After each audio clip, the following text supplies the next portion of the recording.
Today,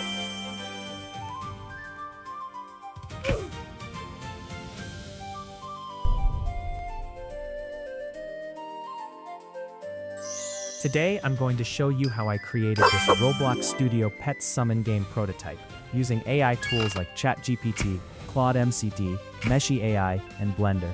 In this game, players can open the pet shop, buy pets with a really clean summon-style UI, and use those pets to fight enemies around the map. Right now, I have a dog pet, a parrot pet, and a dragon pet that is still locked and marked as coming soon. The dog is a melee pet that attacks a single target up close, while the parrot is a ranged pet that shoots projectiles with explosion area damage effects. There are also treasure chests randomly spawning around the map that give players gold when collected.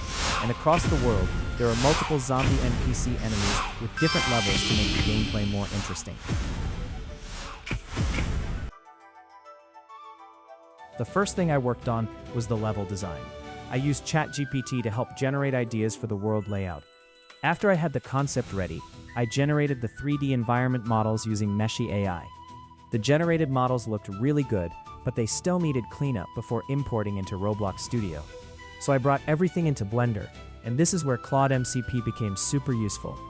Claude MCP helped me clean the meshes, optimize geometry, fix materials, organize objects, and speed up a lot of repetitive Blender tasks. Once the environment models were cleaned up, I imported everything into Roblox Studio. Then I added an ocean to give the map a more immersive, open-world feeling. Next, I started creating the pets. For the dog pet, I actually used real-life photos of my own dog. I uploaded the photos into ChatGPT to help create the design concept, and then I generated the 3D model using Meshy AI.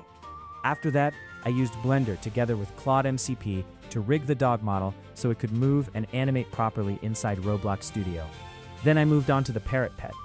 I designed the parrot concept in ChatGPT, generated the 3D model in Meshy AI, and used AI MCP tools to help create animations like idle, flying, attacking, and death animations. After the pets were animated, I added visual effects for attacks, explosions, and summon effects to make the gameplay feel more satisfying. Then I created a dedicated Claude project specifically for this Roblox pet summon game. I also used ChatGPT to help design the pet shop items and UI visuals for the dog, parrot, and the locked dragon coming soon item.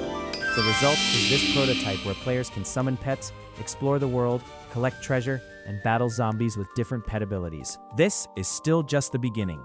In the next tutorial, I'll show the full detailed workflow step by step, including the Roblox Studio setup, Blender process, AI pipeline, pet combat systems, animations, VFX, and scripting logic. So if you want to learn how to build AI-assisted Roblox games like this, make sure to subscribe and stay tuned for the next video.